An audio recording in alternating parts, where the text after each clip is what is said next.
हरे हरे कृष्ण। कृष्णा। बोलो हरे प्रभु। कृष्ण। हरे कृष्णा प्रभु जी। हरे कृष्ण प्रभु जी। हरे कृष्ण माता जी, दंडवत प्रणाम। हरे कृष्णा प्रभु जी, सादर प्रणाम। यस रमेश प्रभु जी, आप पहली बार जोड़ाया छो? हाँ पहली बार हो। ओके, क्यांथी छो प्रभुजी आप? मोरबी थी। मोरबी थी। ओके, क्यांथी प्रेरणा मળી તમને અહીંયા જોડાવા માટે? વોટ્સએપ ગ્રુપ માંથી મળી। હરી બોલ। તો તમે આજે પહેલો જ ક્લાસ અટેન્ડ કર્યો છો કે આગળના આપણા 5 ક્લાસમાં હતા? ના ના પહેલો જ છે। પહેલો જ છે। હા પહેલો ઓકે, જ છે। હરી બોલ। આગળના ક્લાસ પ્રભુજી તમે YouTube પરથી સાંભળી શકો છો, એટલે લિંક તમારી આગળ એ થઈ જાય। ग्रुप में हते કાંઈ प्रभु। हाँ, इस मौलिक प्रभुजी। हरे कृष्णा। હા બોલો। प्रभुजी आप म्यूट छो। प्रभु जी अनम्यूट करो। ओके आपो, मैं तमने रिक्वेस्ट मोकली छे।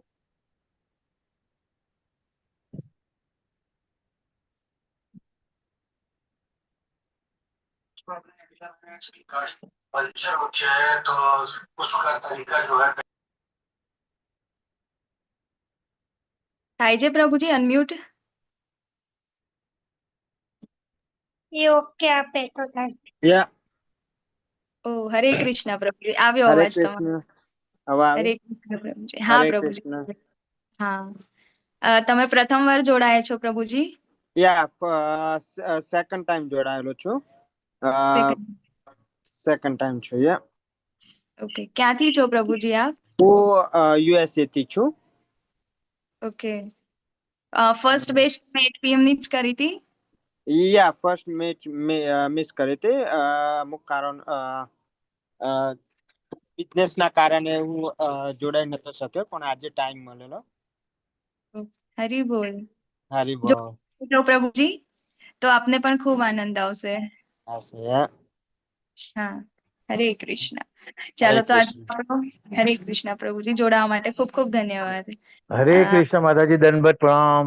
કૃષ્ણ પ્રભુજી, હરે સાદર પ્રણામ। કૃષ્ણ। આપ સૌનો ખૂબ ખૂબ હૃદયપૂર્વકનું સ્વાગત છે। જે લોકો મને જોવાઈ રહ્યા છે, પરેશ શાહ પ્રભુજી, રમેશ કુમાર हरे कृष्ण। પ્રભુજી, માનસી માતાજી, અંજન માતાજી, હરિસુંદર દાસ પ્રભુજી, મૌલિક પટેલ પ્રભુજી, હસ્મિતા માતાજી, નિકિતા માતાજી, દિનેશ સોલંકી પ્રભુજી, બીના શાહ માતાજી, અને જે લોકો વિડીયો ઓફ કરીને પણ જોડાયા છે તે સૌનો ખૂબ ખૂબ હૃદયપૂર્વકથી સ્વાગત છે। શ્રી શ્રી રાધા ગોવિંદા મંદિર ઇસ્કોન બેંગલુરુ તરફથી આજે આપણે સૌ અધ્યાય 6 ની ચર્ચાઓ કરવા માટે મળી રહ્યા છે। અત્યાર સુધી આપણે 5 અધ્યાયની ચર્ચાઓ કરી દીધી। ઓકે, તો તમારે મને અત્યારે નહીં, તમે હા હા હા તમે છે ને વિચારી રાખો ત્યાં સુધી। આપણે મંગલાચરણ તો લઈએ જ છે, પણ તમને પ્રશ્ન હું આજે પહેલેથી કહી દઉં છું। હા, આપણે શું કરવાનું છે? અધ્યાયના ખાલી નામ, બરાબર? 1 થી 5 અધ્યાયના નામ તમારે કહેવાના છે। હેન્ડ રેઝ કરજો, એ રીતે આપણે જઈશું આગળ, બરાબર? તો ચાલો, શ્રી શ્રી રાધા ગોવિંદજીના ચરણોમાં વંદન કરીને, શિલા પ્રભુપાદજીના ચરણોમાં વંદન કરીને મંગલાચરણથી શરૂઆત કરીએ। श्री श्री राधा गोविंद की जय, श्रीला प्रभुपाद की जय। ओम अज्ञानतिमिरान्धस्य ज्ञानाञ्जनशलाकया चक्षुरुन्मिलितं येन तस्मै श्रीगुरुवे नमः। श्रीचैतन्यमनोभीष्टं स्थापितं येन भूतले स्वयं रूप कदा मह्यं ददाति स्वपदान्तिकं। वन्देऽहं श्रीगुरोः श्रीयुतापदकमलं श्रीगुरुन् वैष्णवांश्च श्रीरूपं साग्रजातं सहगण रघुनाथान्वितं तं सजीवं साद्वैतं सावधूतं परिजनसहितं कृष्ण चैतन्यदेवं श्रीराधा कृष्णपादान् सहगण ललिता श्रीविशाखान्वितांश्च। हे कृष्णा करुणा सिन्धो दीनबन्धो जगत्पते गोपेश गोपिका कान्त राधा कान्त नमोऽस्तुते। तप्त काञ्चन गौराङ्गी राधे वृन्दावनेश्वरी वृषभानुसुते देवी प्रणमामि हरिप्रिये वाञ्छाकल्पतरुभ्यश्च कृपा सिन्धुभ्य एव च पतितानां पावनेभ्यो वैष्णवेभ्यो नमो नमः नमः ॐ विष्णुपादाय कृष्णपृष्ठाय भूतले श्रीमते भक्तिवेदान्त स्वामिनीति नामिने नमस्ते सरस्वते देवे गौरवाणी प्रचारिणे निर्विशेष शून्यवादी पाश्चात्य देश तारिणे जय श्री कृष्ण चैतन्य प्रभु नित्यानंद श्री अद्वैत गदाधर श्रीवास आदि गौर भक्त वृंद हरे कृष्णा हरे कृष्णा कृष्ण कृष्ण हरे कृष्ण हरे हरे हरे हरे राम राम राम राम हरे हरे हरे कृष्ण माताजी हरे कृष्णा हरे कृष्ण हरे कृष्ण माताजी। हरे हरे कृष्ण हरे हरे कृष्ण कृष्ण माताजी हरे माताजी कृष्ण मानसी माताजी हरे माताजी हाँ मानसी हाँ माताजी बाबू को पोस्ट हाँ को होस्ट आप हरे कृष्ण माताजी हरे कृष्ण हरे सर्वेने कृष्णा जी हरे कृष्णा हरे कृष्ण माताजी हरे हरे कृष्ण कृष्ण माताजी हरे हरे कृष्ण खूब खूब હૃદયપૂર્વક નું સ્વાગત છે હરે કૃષ્ણ તો ચાલો તમને મેં આગળ કીધું હતું એવી રીતે આપણે તમારે કહેવાના છે 1 થી 5 અધ્યાયના માત્ર ને માત્ર નામ બરાબર ચાલો કોણ કહેશે હેન્ડ રેઝ કરો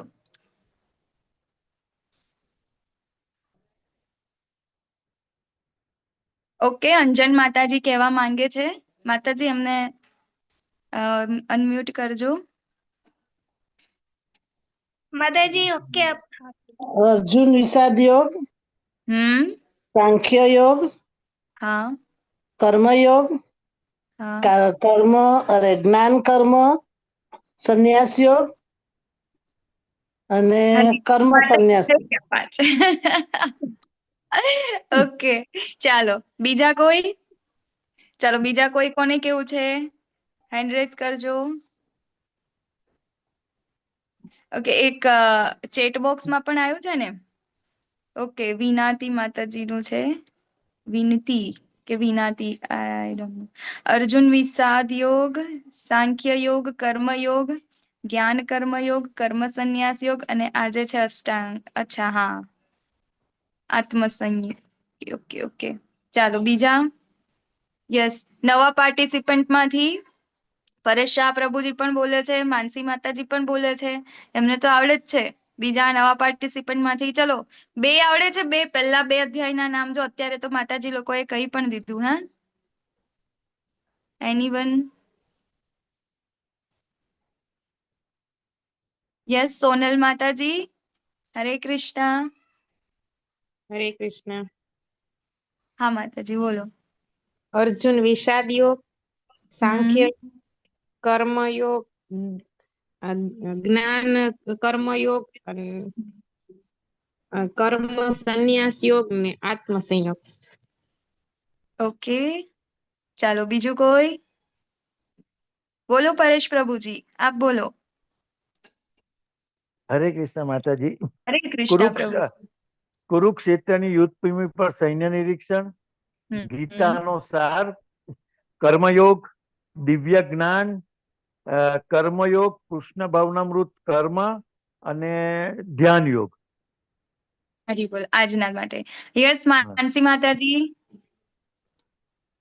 हरे कृष्ण હરે કૃષ્ણ માતાજી कुरुक्षेत्रनी युद्ध भूमि पर सैन्य निरीक्षण गीतानो सार कर्मयोग दिव्य ज्ञान कृष्ण भावनामृत कर्मयोग હરી બોલ અને આજે બરાબર આપણે ધ્યાન યોગ ભણવાનું આજે આપણે જોઈશું ધ્યાન યોગ તરફ બરાબર તો હવે અધ્યાય 1 ના અંદર આપણે શું જોયું હતું ચાલો મોટું મોટું ખાલી એક સેન્ટેન્સ માં કેવું હોય તો અધ્યાય 1 ના અંદર આપણે શું જોયું હતું અર્જુનના વિષાદ અર્જુનનો હરે કૃષ્ણ અર્જુનનો ના પ્રશ્નો અર્જુનના 5 પ્રશ્નો પ્રશ્ન હરી બોલ શશી માતાજી કહે છે અર્જુનજીના 5 પ્રશ્ન ઓકે પછી હરે અધ્યાય 2 કૃષ્ણ માં માતાજી શું હતું હરે કૃષ્ણ પ્રવેશ પ્રભુજી બોલો અધ્યાય 2 માં હતું આ જે 4 પ્રશ્ન કરો એના જવાબ અને 5મા પ્રશ્નનો પણ જવાબ ગુહ્ય જ્ઞાન આપણે આપેલું છે.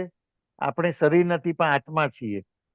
અને હરી બોલ. શરણાગતિ હરી શરણાગતિ બોલ. લેશો તો જ ભગવાનની પ્રાપ્તિ થશે. અને માતાજી પહેલા અધ્યાયમાં તો એ પણ ખરું ને માતાજી કે ધૃતરાષ્ટ્ર, અર્જુન અને આપણે દુર્યોધનની મનસ્થિતિ, 3 જણની મનોસ્થિતિ. શંખનાદ હા શંખનાદ પણ આવે ને. હા અને બીજા અધ્યાયની અંદર સ્થિત પ્રજ્ઞાના લક્ષણો. વ્યવસ્થિત. હરી બોલ. પછી ત્રીજા અધ્યાયમાં શું આવે છે? બોલો. કર્મયોગ. કર્મયોગ તો ખરું. શું જોયું આપણે કર્મયોગમાં? યસ, ઉષા માતાજી. હરે કૃષ્ણ. ઉષા ઠાકોર માતાજી.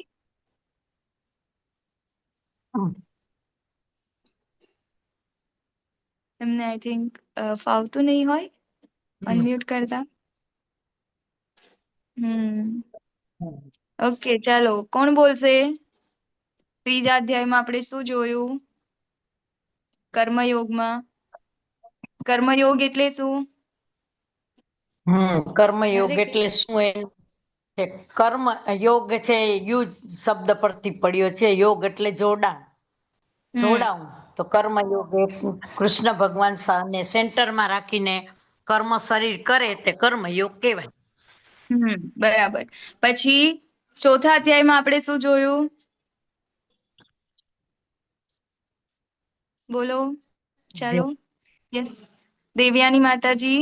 હરે કૃષ્ણ. દિવ્ય જ્ઞાન. હરે કૃષ્ણ માતાજી. હરે કૃષ્ણ. બોલો.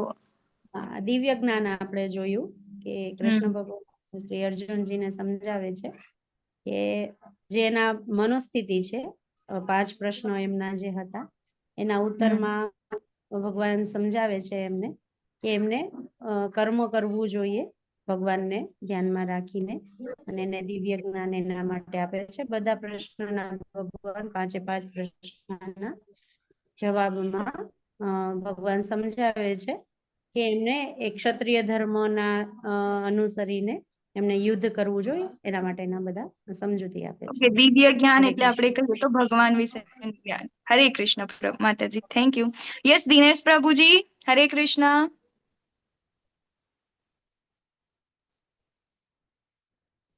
દિનેશ સોલંકી પ્રભુજી.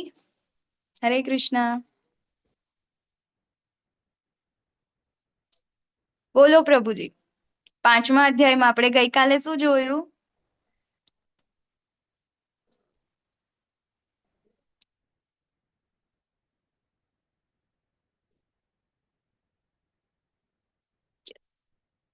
કોનો હેન્ડ રેઝ છે?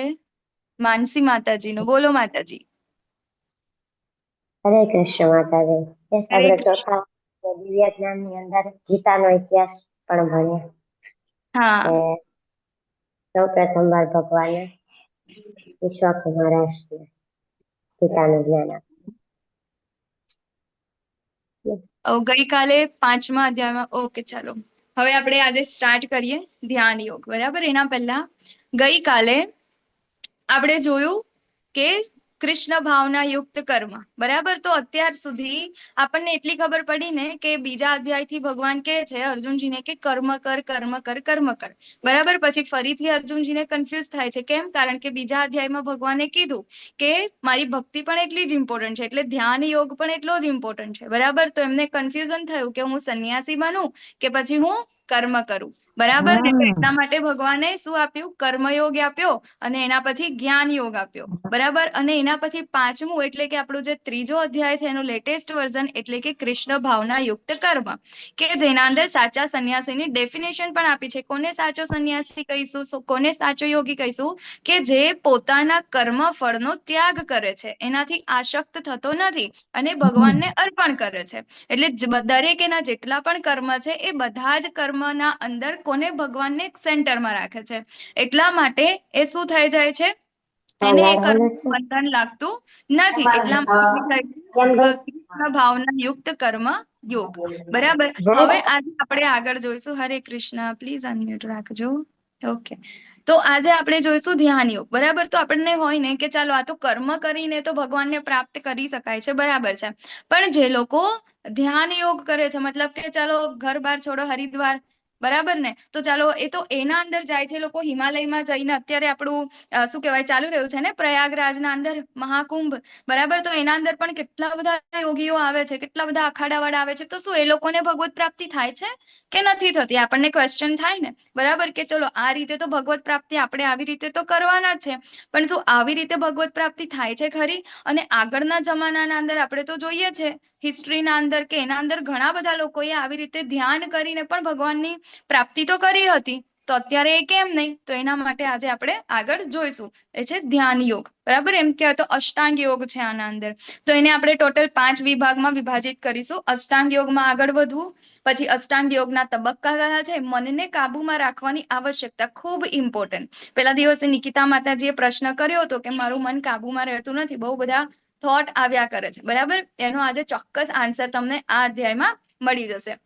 પછી છે અસફળ યોગીનું ગંતવ્ય શું છે, કે યોગ સાધના કરે છે પછી વચ્ચેથી છોડી દે છે, એ લોકોનું શું થાય છે. અને છેલ્લે ભક્તિ યોગી એ સર્વોચ્ચ યોગી કેમ છે, બરાબર. તો અહીંયા આગળ યોગનો સાચો અર્થ શું છે તમારે મને કહેવાનું છે. યોગ એટલે શું? બોલો. યોગ એટલે જોડાવવું. યોગ એટલે કૃષ્ણની સાથે જોડાવવું, કૃષ્ણની સાથે ભગવાનની જોડાવવું, સાથે જોડાવું, ભગવાન કૃષ્ણની સાથે જોડાવું. યોગનો મતલબ કેવો થાય, બરાબર. તો આપણે અત્યારે રોજ જે યોગા ક્લાસીસ ચાલે છે, બરાબર, પછી અલગ અલગ જાતના યોગા ચાલે છે, પ્રેગ્નન્સીના યોગા ચાલે છે, વેટ લોસના યોગા ચાલે છે. તો શું એને યોગા ના કહેવાય? ના માતાજી, નથી હરે કહેવાતા? કૃષ્ણ. હરે ના, એ કૃષ્ણ. યોગ યોગ આસન છે એટલે માતાજી. પરમાત્મા સાથે આત્માનું જોડાણ. અચ્છા, યોગનો સાચો અર્થ એ છે. શું છે એટલે યોગનો સાચો? યોગનો સાચો અર્થ એટલે પરમાત્મા સાથે આત્માનું જોડાણ. પરમાત્મા સાથે આત્માનું જોડાણ એટલે પરમાત્મા જે ક્ષીરોદક્ષાય વિષ્ણુ છે આપણા આત્માની અંદર છે, બરાબર. ભગવાન સાથે, ભગવાન કૃષ્ણ સાથે, કૃષ્ણ સાથે. હા, ઓકે, ચાલો. તો જોઈએ આપણે આગળ, બરાબર. તો અહીંયા તમને શું જોવાય છે? આ યોગ છે, આ યોગનું નામ છે બિયર યોગા, બરાબર. તો આ યોગ છે? ના માતાજી, નથી, ના. બરાબર. કેમ? કારણ કે ભગવાન કે છે કે આગળના ચેપ્ટરમાં આપણને કહી દીધું કે તારું મન મારામાં લગાડ, બરાબર. અને જ્યારે આપણું મન ભગવાનમાં આપણે લગાડીશું, આજે પણ કહેશે હે ને, તો આપણી ઇન્દ્રિયોને આપણે શું કરવાની છે? વશમાં કરવાની છે, બરાબર ને. તો એને શું થઈશું? છેલ્લે આપણે યોગના અંદર આગળ વધ્યું. યોગનો મતલબ જ એવું થાય છે ભક્તિ, બરાબર. ભક્તિ એટલે શું છે? ભક્તિ એટલે કે ભગવાન સાથે આપણે એમની સાથે પ્રેમનો સંબંધ બાંધ્યો છે, એ છે ભક્તિ, બરાબર. તો યોગનો મતલબ ભગવાન સાથે જોડાવું. તો અલ્ટિમેટ યોગ એટલે શું? એ તો ભક્તિ જ થઈ ને, બરાબર. તો કર્મ યોગમાં પણ ભક્તિ છે, ધ્યાન યોગમાં પણ ભક્તિ છે, જ્ઞાન યોગમાં પણ. જ્યાં યોગ શબ્દ આવે છે એનો મતલબ છે ભક્તિ, બરાબર. તો આપણી ભગવદ્ ગીતાના અંદર પણ એ જ કહેવામાં આવ્યું છે. 1 થી 18 ચેપ્ટર તમે ઉઠાવીને જોઈ લો, લાસ્ટમાં ભગવાન કન્ક્લુઝન શું આપે છે? ભક્તિ કરવી, મારા શરણે આવ, બરાબર. તો યોગનો મતલબ જ છે. પરંતુ આપણે જ્યારે પોતાની રીતે ભગવદ્ ગીતા વાંચીએ છીએ ત્યારે આપણને આ વસ્તુ ખબર નથી પડતી. પહેલા વાંચીએ છીએ. હવે આપણી તો વાંચવાની આદત કેવી હોય? હા, ચલો આજે નવી ભગવદ્ ગીતા લીધી છે તો 2-4 દિવસ તો એટલી જોરદાર એમ 2-2 કલાક બેસીને આપણે વાંચતા હોય, બરાબર. પછી ધીરે આપણી ઇન્ટરેસ્ટ એના અંદર ઓછો થાય એટલે આપણે ક્યાં સુધી પહોંચ્યા હોય? વધારેમાં વધારે અધ્યાય 6 સુધી આપણે પહોંચીએ. અધ્યાય 6 પછી તો આપણને એવું લાગે કે હા, મને તો ભગવદ્ ગીતાનું બધું જ્ઞાન મળી ગયું છે, બરાબર ને. અધ્યાય 6 સુધી તો માત્ર ને માત્ર કર્મયોગ છે, કે આપણે કર્મ કરીને ભગવાનની સાથે કઈ રીતે આપણે સંબંધ સ્થાપી શકીએ, કઈ રીતે આપણે ભક્તિ કરી શકીએ. પરંતુ એ પરંપરાના અંદરમાં આપણે જ્ઞાન નથી લેતા, એટલે શું થાય છે? આપણે માત્ર ને માત્ર કર્મને આપણે આગળ રાખીએ છીએ, બરાબર. કે શું સમજીએ છીએ? કર્મ કરવું એટલે કે હા ભાઈ આપણે નીતિમત્તાથી કર્મ કરીએ, સારા કર્મ કરવાના, પુણ્ય કર્મ કરવાના, એ જ ભગવાન આપણને ભગવદ્ ગીતામાં કહે છે. અત્યાર સુધી આપણે એવું જ જાણતા હતા, બરાબર.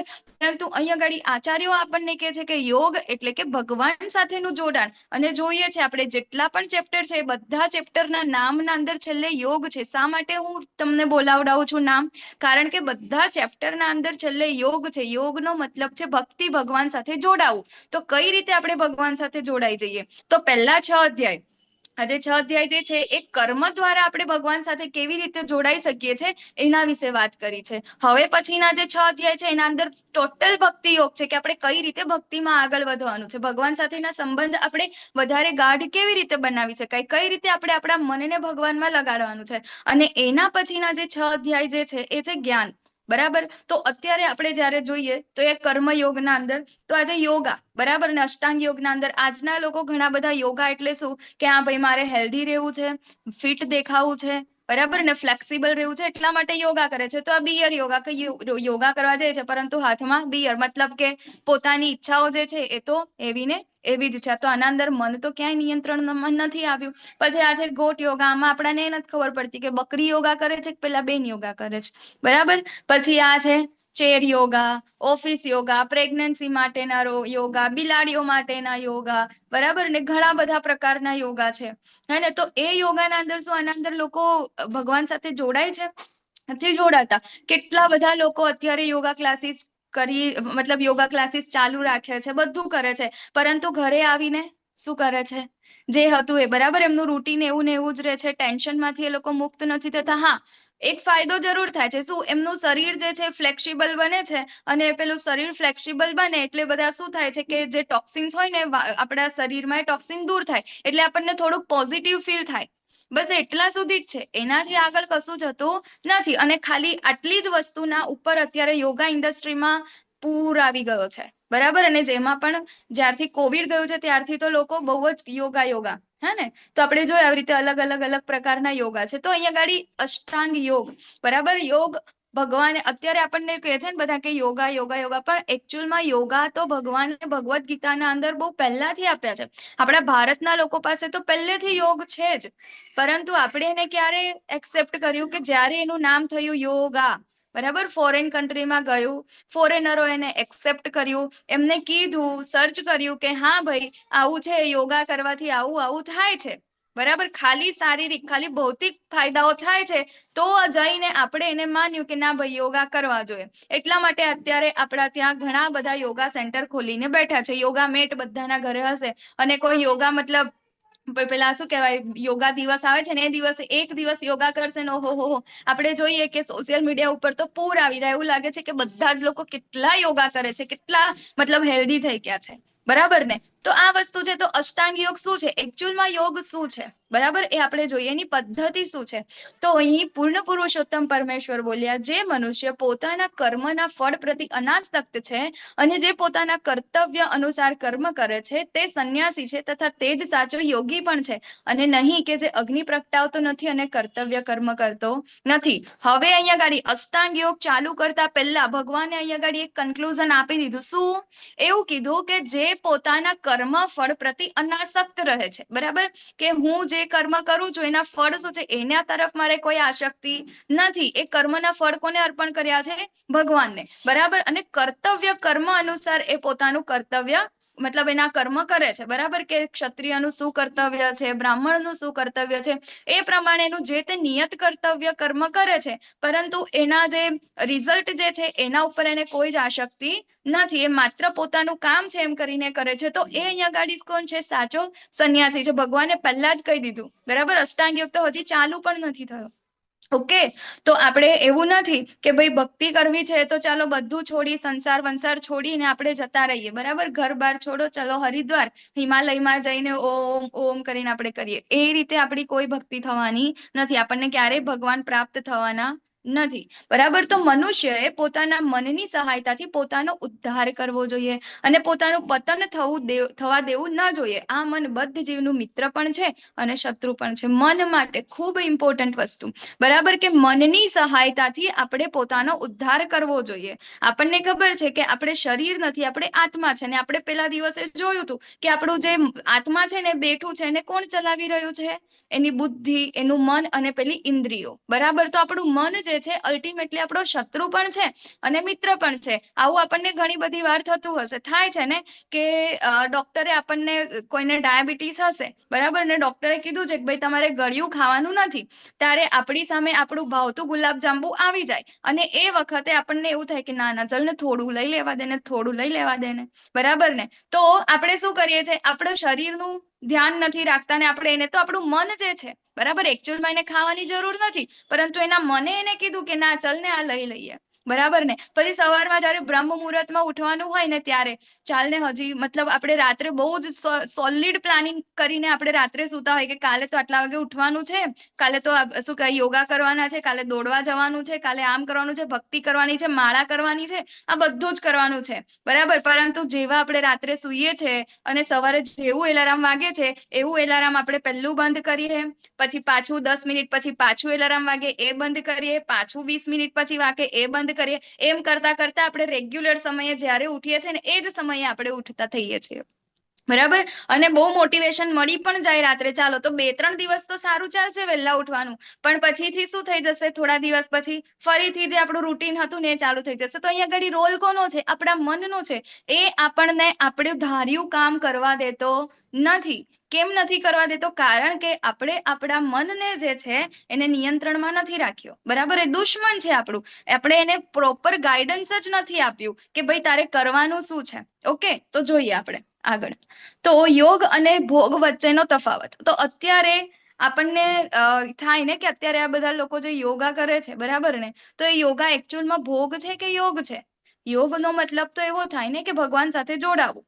તો ભોગ એટલે શું? ચાલો તમે મને કહો, યોગ અને ભોગ વચ્ચેનો તફાવત શું હોઈ શકે? હરે કૃષ્ણ. યોગ એટલે ભગવાનની સાથે જોડાવું અને એની સેવા પૂજા કરવી, ભક્તિ કરવી, શરણાગતિ સ્વીકારવી, એ બધું આવે.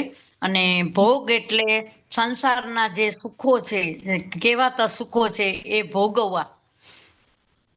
જેમાં બિયર પાર્ટી કરી એવી રીતના હોય એ ભોગવવું કહેવાય, એમ એ ભોગ કહેવાય.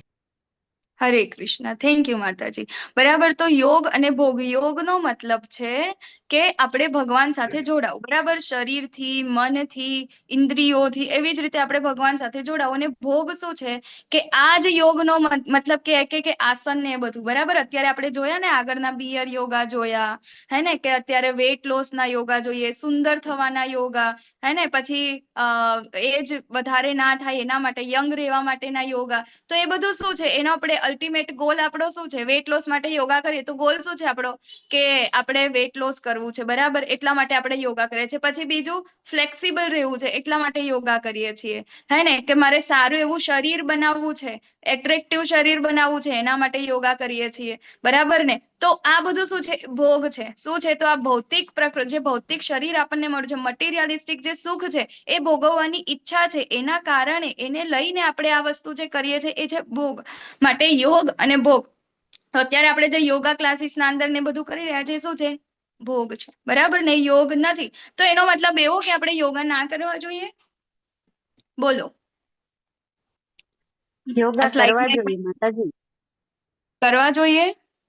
હા માતાજી, કરવા યોગા જોઈએ. કરવા જોઈએ. કેમ કે આપણે જો આધ્યાત્મિક રીતે પણ આપણે જો ભગવાનની ભક્તિ કરવી છે, તો શરીર પણ જો આપણું નિરોગી રહેશે તો ભગવાનની ભક્તિ પણ આપણે જઈને કરી વ્યવસ્થિત શકશું. કરી શકે છે. એક વસ્તુ યોગા પણ યોગ્ય જ છે કરવા જેવી. હરે કૃષ્ણ. હરે કૃષ્ણ, કૃષ્ણને થેન્ક યુ. સેન્ટરમાં રાખીને કરવાના, પ્રભુ માતાજી. કૃષ્ણને સેન્ટરમાં રાખીને કરીએ તો એ યોગે કહેવાય ને ભોગે કહેવાય. હરી બોલ. બરાબર. તો તમારા આન્સર સાચા છે.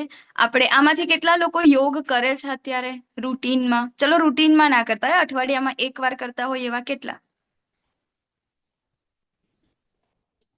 હરી બોલ. નથી કોઈ કરી નથી. શકતા માતાજી. જશ પટેલ છે, જશ પટેલ પ્રભુજી છે, નિકિતા માતાજી છે, હસ્મિતા માતાજી છે. ઓકે, 3 જ જણા યોગા કરે છે.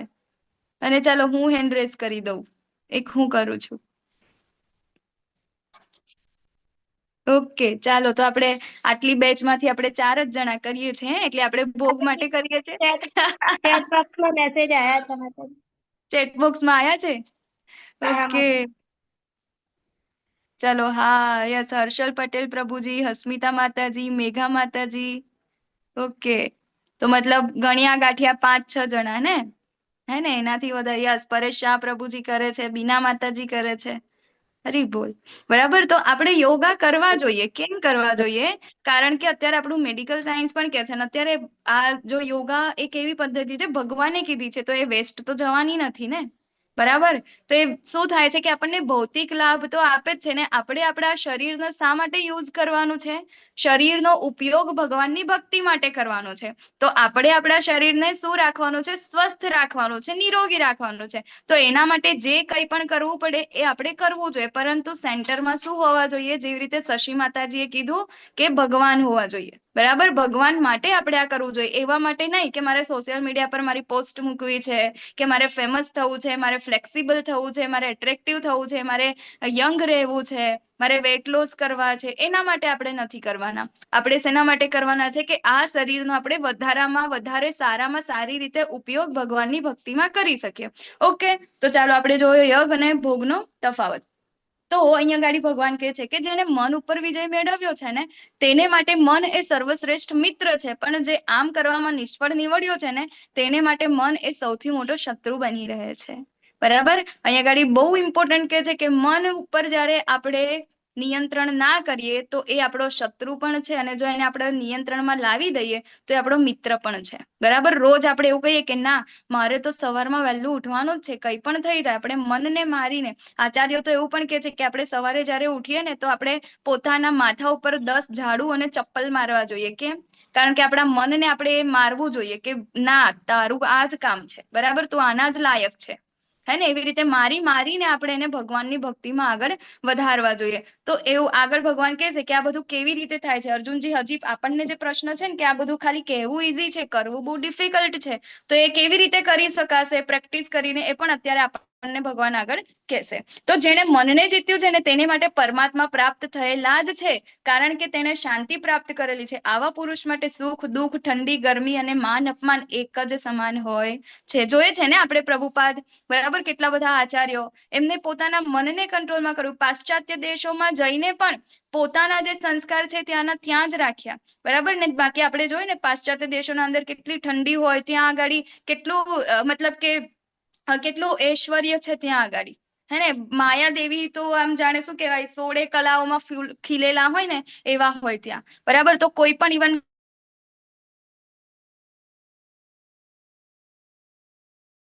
હરે કૃષ્ણ માતાજી. હરે કૃષ્ણ માતાજી. હરે કૃષ્ણ માતાજી. માતાજીને નેટવર્ક પ્રોબ્લેમ લાગે છે. હા. અને ત્યાં અવનવી વસ્તુઓ મળે છે, વાનગીઓ ખાવાની આ તે. પરંતુ પ્રભુપાદ પ્રસાદમ સિવાય કઈ નહીં. ઇવન એમને બીજા લોકોને હરે માતાજી કૃષ્ણ. તમારું નેટવર્ક ગયું હતું. હવે આવે છે અવાજ માતાજી? હા હા હા.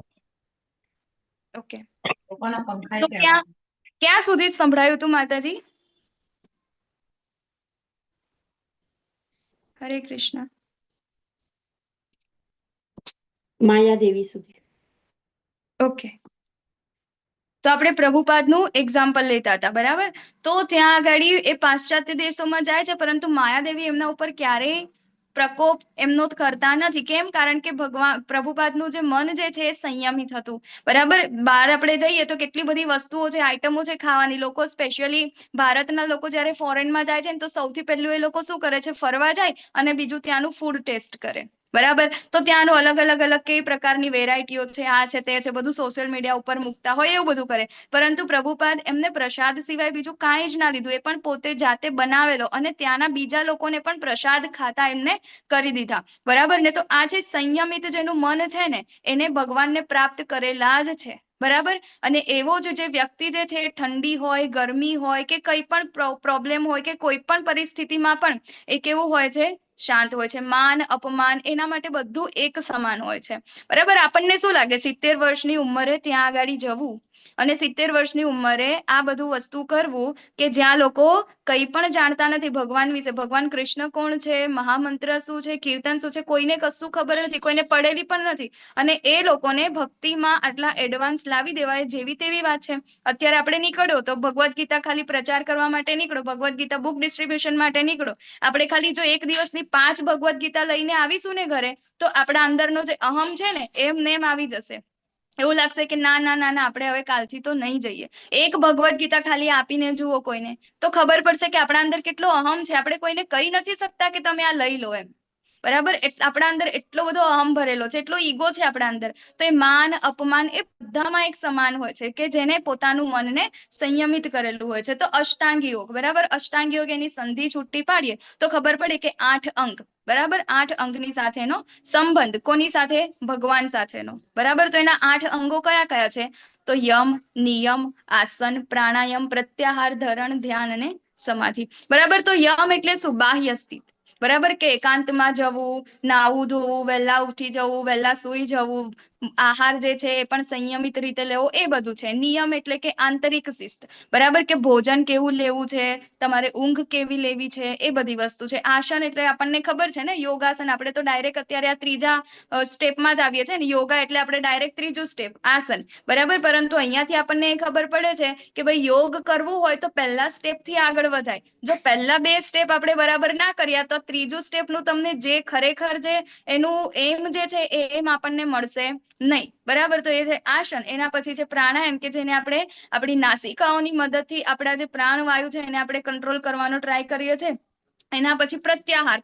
પ્રત્યાહાર એટલે શું? કે આપણે આપણા મનની ઇન્દ્રિયોને કંટ્રોલ કરી છે, એટલે બહારના જેટલા પણ આવેગો છે એ આપણે અંદર આવતા નથી. એના પછી છે ધરણ, બરાબર. કે આ સ્થિતિના અંદર એ શું કહ્યું? એકાગ્રતા, હે ને. કે પોતાની અંદર કઈ વસ્તુ આવવા દેતા નથી, એના અંદર સ્થિર થઈ ગયા. એના પછી છે ધ્યાન. હવે આ સ્થિર થઈ ગયા, હવે કોઈ ઇન્દ્રિયો આના અંદર આવતી નથી, પ્રત્યાહાર થઈ ગયું, સ્થિર થઈ ગયા. એટલે હવે શું થાય છે? એને ધ્યાન, કે ભગવાનના અંદર સ્થિર થઈ ગયું. એનું ધ્યાન જે છે ભગવાનના અંદર સ્થિર થઈ ગયું. હવે એને પોતાની ઇન્દ્રિયો માટે ના આવવા માટે કોઈ એટલી મહેનત કરવાની જરૂર નથી. ભગવાનના અંદર પોતાનું ધ્યાનને સ્થિર કરી દીધું. એના પછી છે સમાધિ, કે અલ્ટિમેટ ભગવતી પ્રાપ્તિ, કે પોતાની અંદર જ એ શું કરે છે? ખુશ રહે છે, શાંત રહે છે.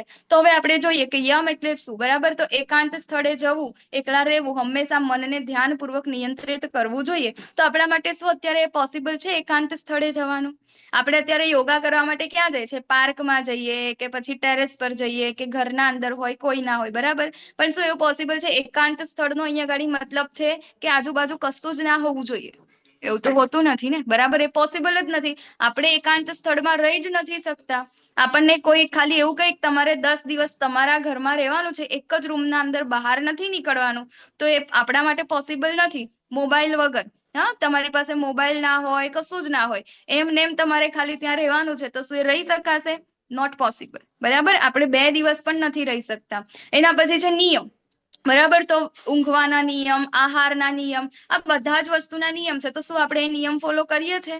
નથી કરતા, બરાબર. જે અતિશય ઊંઘ લે છે અથવા તો ખૂબ ઓછી ઊંઘ લે છે, અતિશય આહાર લે છે અથવા તો ખૂબ આહાર લે છે, તો આ લોકો માટે આસન કરવા એ નોટ પોસિબલ, બરાબર. ને આપણને ખબર છે કે આપણી લાઈફસ્ટાઈલ કેવી છે? આને જ મળતી આવે છે. આપણી પાસે કઈ પણ વસ્તુ કંટ્રોલમાં નથી, બરાબર. આપણું તો જમવાનું તો કેવું હોય કે આજે જમવામાં શું બન્યું છે? ભાવતું બન્યું હોય તો આપણે શું કરીએ છીએ?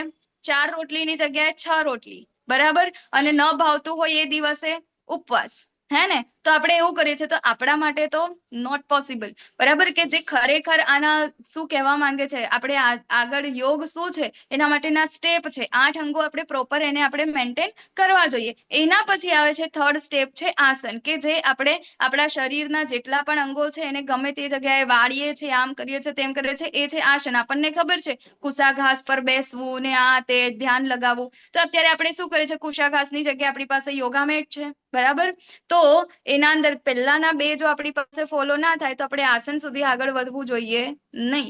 એના પછી છે પ્રાણાયામ, બરાબર. તો હવે શું કરીએ, આસન કરીએ છીએ. એના પછી આપણે આપણી નાસિકાઓની મદદથી આપણા જે શ્વાસ છે, શ્વાસ અને ઉચ્છ્વાસ, બરાબર, એનાથી આપણે આપણા પ્રાણવાયુને કંટ્રોલ કરીએ છીએ અને ધ્યાન કેન્દ્રિત કરવાનું આપણે ટ્રાય કરીએ છીએ. પ્રત્યાહાર, આ બધું થઈ ગયા. એના પછી આપણી ઇન્દ્રિયો જે છે, બરાબર, ભૂખ લાગવાની કે ઊંઘવાની કે આ જેટલી પણ ઇન્દ્રિયો છે આપણી, એ બધી જ ઇન્દ્રિયો આપણને બધી ઈચ્છાઓ જે થાય ને એ બધી ઈચ્છાઓને આપણે અંદરથી સ્ટોપ કરી દઈએ, બરાબર. એને કહેવાય પ્રત્યાહાર, કે અંદર કશું આવવા દેવું નથી. જેમ કે આપણે લડાઈ કરતા હોય, બરાબર ને, તો લડાઈના અંદર પેલા શું કહેવાય, એક ચક્રવ્યૂહ હોય ને, બરાબર, તો બહારથી જે આવતા હોય ને યુદ્ધ માટે, એ લોકોને અંદરથી જ રોકવામાં આવે, બરાબર, અંદરથી જ એ લોકો કે ના આવે, એ બધા માટે એ લોકોના દરવાજા બંધ હોય. તો એવી જ રીતે આપણી શરીરના અંદર કે ઇન્દ્રિયોને આપણે આવવા દેતા નથી, એટલે આપણે શું કરીએ છીએ, સ્થિર, હે ને. તો એ પ્રમાણે શરીર, મન તથા માં હર હંમેશ સંયમનો અભ્યાસ કરતો સંયમિત મનવાળો યોગી આ ભૌતિક અસ્તિત્વ સમાપ્ત થયે ભગવત ધામ ને પ્રાપ્ત કરે છે. એના પછી છે ધારણા, કે હવે એ બધી જ વસ્તુ એને એ સ્થિર થઈ ગયો એના અંદર, બરાબર, પ્રત્યાહાર કરી દીધું. એના પછીનું સ્ટેપ છે ધારણા. કે હવે આના અંદર હવે એને કોઈ આ વસ્તુ પ્રોબ્લેમ કરતી નથી, હવે કોઈ ઈચ્છાઓ થતી નથી, એને મનને એને કંટ્રોલ કરી દીધું છે, બરાબર. તો હવે પછી શું થશે, ધ્યાન, કે હવે ચલો કેમ આ બધું કરવું પડે છે, કારણ કે પોતાના મનનું ધ્યાન જે છે ભગવાનમાં લગાડવાનું છે, બરાબર. તો જ્યાં સુધી આપણે મનને સ્થિર ધારણા સુધી નહીં લાવીએ ને, ત્યાં સુધી આપણું મન જે છે એ ધ્યાન તરફ આગળ વધશે નહીં, બરાબર. આપણને ખબર છે માળા કરતી વખતે આપણું ધ્યાન રહે છે, નથી રહેતું, બરાબર ને. તો એવી જ રીતે આ ધ્યાન વાળો જે સ્ટેપ છે એના અંદર શું છે કે એને પોતાનું ધ્યાન જે છે, પોતાનું મન જે છે ભગવાનમાં લગાવ્યું છે. તો જેવી રીતે વાયુ રહિત સ્થાનમાં દીવો અસ્થિર થતો નથી, તેવી જ રીતે યોગીનું મન વશમાં થઈ ગયું છે. હવે એને કોઈ કંઈ પણ કરે, કોઈ અસર થશે નહીં, બરાબર. અને છેલ્લે છે સમાધિ. હવે જ્યારે આ ધ્યાન વાળું જે સ્ટેપ આવે એના પછી સમાધિ છે, બરાબર, કે લીન. હવે એના અંદર ભલે ને એના શરીરમાં રાફડા થાય કે ઝાડ ઉગે કે કીડી આવે, મકોડા આવે, સાપ ફરે, એને કોઈ જ લેવા દેવા નથી. આ ખાલી શરીર છે. એની જે આત્મા જે છે, એનું મન જે છે, માત્ર ને માત્ર ભગવાનના અંદર જ છે, પોતાની અંદર જ એ રમે છે, પોતાના અંદર એ ખુશ રહે છે, બરાબર. તો જેને સમાધિ કહેવામાં આવે છે. પૂર્ણ અવસ્થામાં મનુષ્યનું મન યોગા અભ્યાસ દ્વારા ભૌતિક માનસિક ક્રિયાઓથી પૂરેપૂરું સંયમિત થઈ જાય છે, બરાબર. તો આ છે આપણા 8 અંગો, અષ્ટાંગ યોગ. હવે મને એવું કહો કે શું આપણે આ બધું કરી શકીએ છીએ? બોલો, છે આપણા માટે આ પોસિબલ? આપણે તો ખાલી એક જ સ્ટેપ કરીએ છીએ, શું છે, આસન, બરાબર. અને એ પણ આપણે ભૌતિક લાભ માટે, એ પણ આગળના 2 જે સ્ટેપ છે એને તો સ્કીપ કરી દઈએ છે, હે ને. તો આપણા માટે નોટ પોસિબલ, બરાબર. તો મન પોતાની ચંચળ તથા અસ્થિર વૃત્તિને કારણે જ્યાં જ્યાં ભટકતું હોય ત્યાંથી મનુષ્યએ તેને સર્વથા પાછું વાળી લેવું જોઈએ અને પોતાના નિયંત્રણ હેઠળ લાવવું જોઈએ. ભગવાન અહીંયા આગળ એ જ કહે છે કે આપણે કઈ રીતે પોતાના મનને કંટ્રોલમાં લાવવું જોઈએ. તો એ જો ભાગી જતું હોય ને તો એને આપણે કંટ્રોલમાં લાવવું જોઈએ, બરાબર. પરંતુ આપણો સૌથી મોટો પ્રોબ્લેમ શું છે કે મન ભાગ જ કરે છે, કંટ્રોલમાં જ નથી આવતો. જેટલું કંટ્રોલમાં લાવવાનો ટ્રાય કરીએ છીએ એટલું જ ભાગી જાય છે. એકાદશીના દિવસે ફાસ્ટ કરીએ છીએ, આપણને કહે છે કે ભાઈ આજે અન્ન નથી લેવાનું, ફાસ્ટ છે. આપણે આપણા મનને કહે છે આજે ઉપવાસ છે, આજે ઉપવાસ છે, આજે ઉપવાસ છે. એ જ દિવસે આપણને બધું જ જાતની વસ્તુઓ ખાવાનું મન થાય, બરાબર. તો એ છે આપણું મન, કે આપણા એ કંટ્રોલમાં રહેતું નથી. તો આ જ પ્રશ્ન અર્જુનજી પૂછે છે. શું કહે છે કે હે મધુસૂદન, આપે જે યોગ પદ્ધતિ સંક્ષેપમાં વર્ણવી છે તે મને અવ્યવહારુ તથા નભાવી શકાય તેવી લાગતી નથી, કારણ કે મન ચંચળ તથા અસ્થિર હોય છે, આપણા જેવા, બરાબર. હવે અહીંયા ગાડી અર્જુનજીનું પણ ગ્લોરિફિકેશન કરવું ખૂબ ઇમ્પોર્ટન્ટ છે. કેમ? કારણ કે આ પ્રશ્ન એ અર્જુનજીએ કોના માટે પૂછ્યો છે? આપણા માટે. તો કેમ ભાઈ અર્જુનજીનું, આપણને એવું થાય આ પ્રશ્ન વાંચીને, આ શ્લોક વાંચીને તો એવું જ થાય ને કે અર્જુનજીનું મન એવું હશે. તો થોડુંક વિચારીએ આપણે, થોડુંક આપણી બુદ્ધિ ઉપર જોર લગાવીએ તો એવું ખબર પડે કે અર્જુનજી એ જ છે કે જેને માત્ર પક્ષીની આંખ જે છે એને જોઈતી અને એને નિશાનો આપ્યો હતો. પાણીના અંદર માછલીનું પ્રતિબિંબ જોઈને એને નિશાનો આપ્યો હતો. ભગવાન કે જે યોગીના મહાયોગી છે કોણ છે ભગવાન શિવજી, એમની સાથે એમને યુદ્ધ કરીને પશુપતાસ્ત્ર મેળવ્યું હતું, એમને ખુશ કરીને, બરાબર ને. અને એની સાથે નરનારાયણના રૂપમાં આવીને, નરનારાયણના રૂપમાં આજે જ સવારે ભાગવતમના અંદર ચર્ચા થઈ નરનારાયણની, બરાબર. એની કથાના અંદર જોઈએ છે તો એ લોકોએ હજારો વર્ષો સુધી તપસ્યા કરી, તો યોગી જ કરી શકે ને, બરાબર. તો એ નરનારાયણના અંદર એ નરના રૂપમાં કોણ હોય છે? અર્જુનજી હોય છે ભગવાનની સાથે. તો અહીંયા ગાડી અર્જુનજી માટે આવું પોસિબલ કે નથી કે આપણે મનને કંટ્રોલમાં કરી ના શકે, એવું એમના માટે નથી. એ તો ઓલરેડી યોગી છે જ, એ પોતાના મનને કંટ્રોલ કરી શકે છે. ઇવન એમને તો પોતાની ઊંઘ ઉપર પણ વિજય મેળવેલો છે, બરાબર. તો એ આ ક્વેશ્ચન માત્ર ને માત્ર આપણા માટે પૂછે છે, હે ને. અને હવે આ પ્રશ્ન પાછું પૂછે છે બી ક્યારે? કે જ્યારે કલયુગ છે, બરાબર. એ કલયુગ હજી ચાલુ પણ નથી થયો, અને આપણું મન તો, આપણે તો કલયુગના માણસો છે, બરાબર ને. તો કલયુગના અંદર જો આપણે અષ્ટાંગ યોગ કરવા જઈએ તો આપણું તો ક્યાંય થાય છે. દ્વાપર યુગના અંદર અર્જુનજી આ પ્રશ્ન પૂછે છે કે મારું મન કેવું છે? ચંચળ છે, બરાબર. એવું કે છે કે તમે એવું કહો કે આગળ કહેશે, બરાબર ને, કે તમે મનને કંટ્રોલમાં રાખવાની વાત કરો છો ને, પણ એ નોટ પોસિબલ. તમે મને વાયુને કંટ્રોલમાં રાખવાનું કહેશો ને તો એ મારાથી પોસિબલ છે, પરંતુ આ જે મન જે છે ને એ મારાથી કંટ્રોલમાં રહેશે નહીં, બરાબર. તો અહીંયા ગાડી આપણને એ જ કે છે કે કળિયુગમાં અષ્ટાંગ યોગનો અભ્યાસ કરવો કેમ મુશ્કેલ છે? સમજાવો ચાલો, કેમ આપણે મુશ્કેલ છે? તો જોઈએ, આપણે અર્જુનજીનું આપણે વાત કરી, બરાબર, એમને પશુપતાસ્ત્ર નર નારાયણના તરીકે, બરાબર. તો કળિયુગના અંદર કેમ? તો હે કૃષ્ણ, મન ચંચળ, ઉચ્છલ, દુરાગ્રહી, અત્યંત બળવાન છે, અને તેથી તેને વશમાં રાખવું એ મને વાયુને વશમાં રાખવાથી પણ વધારે અઘરું લાગે છે, બરાબર. ચંચલમ હિ મનઃ કૃષ્ણ, મન કેવું છે? ચંચળ છે. તમે કહો તો હું વાયુને કંટ્રોલ કરી દઉં. વાયુ કેટલો ચંચળ છે, આપણે વાયુને હાથમાં પકડી શકીએ? ના પકડી શકીએ. જેવું પકડે એવું જ બહાર નીકળી જાય ને, બરાબર. જે જગ્યાએ જાય એવી રીતે સ્થિતિ સ્થાપિત કરે છે. તો એવું કે છે અર્જુનજી, તમે વાયુને કહો તો હું કંટ્રોલ કરી લઉં, પરંતુ આ મન જે છે મારું કંટ્રોલ થતું નથી. તો આપણા જેવા મનુષ્ય, અર્જુનજી માટે એ આવું કે છે, તો આપણા જેવા મનુષ્ય માટે તો શું, બરાબર. તો કેમ આવું છે? કારણ કે કળિયુગના અંદર, કારણ કળિયુગનો અંદર આ યુગ ધર્મ જ નથી, બરાબર. ધ્યાન યોગ એ આપણું યુગ ધર્મ નથી. ધ્યાન યોગ એ કોઈ યુગ ધર્મ છે? અત્યારે આગળની સ્લાઇડોમાં આવશે, પણ તમને બધાને ખબર છે એટલે મારે પૂછવું છે. ચાલો, ધ્યાન યોગ કયા યુગમાં કરી શકાય?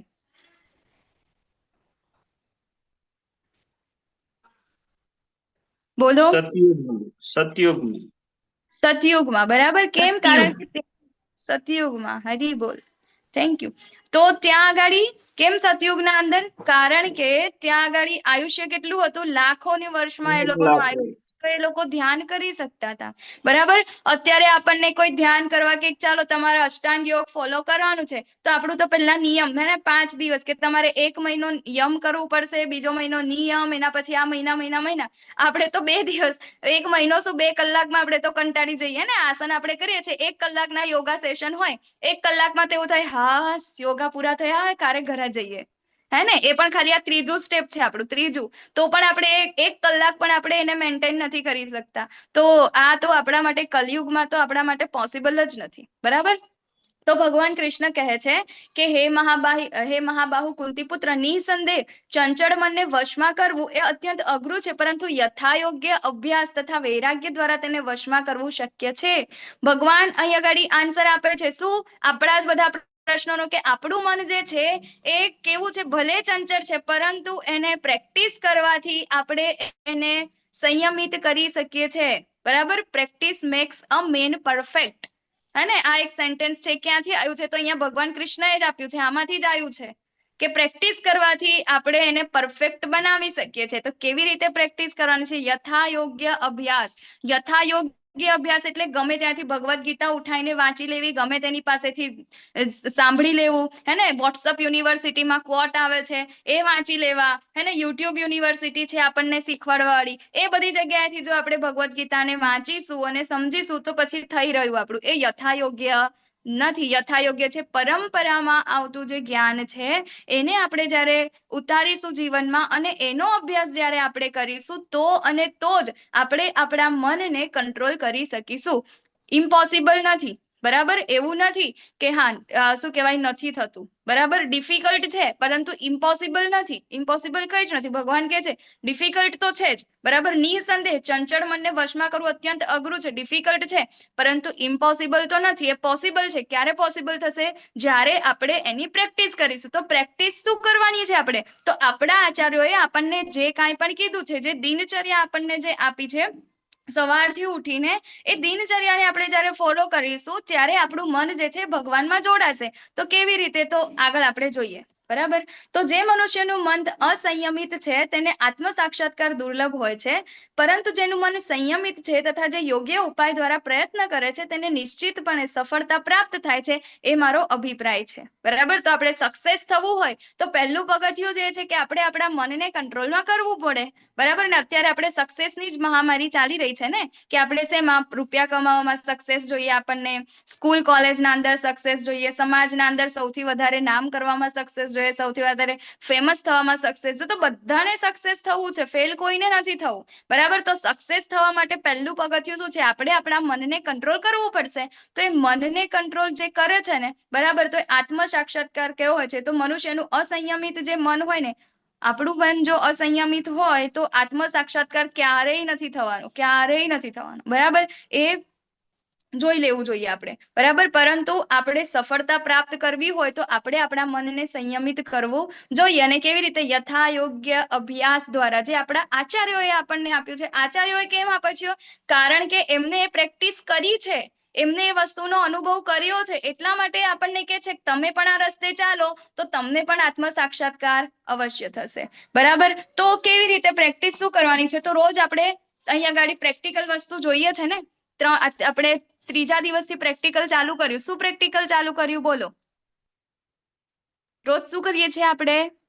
મંગળા આરતી, સાધના, સાધના કરીએ છીએ, મહામંત્ર, મહામંત્રનો જાપ, મહામંત્રનો જાપ કરીએ છીએ, ભોગ લગાવીએ છીએ, ઘણા બધા લોકો મંગલા આરતી કરે છે, બરાબર ને. અત્યાર સુધી આપણે શું કરતા હતા?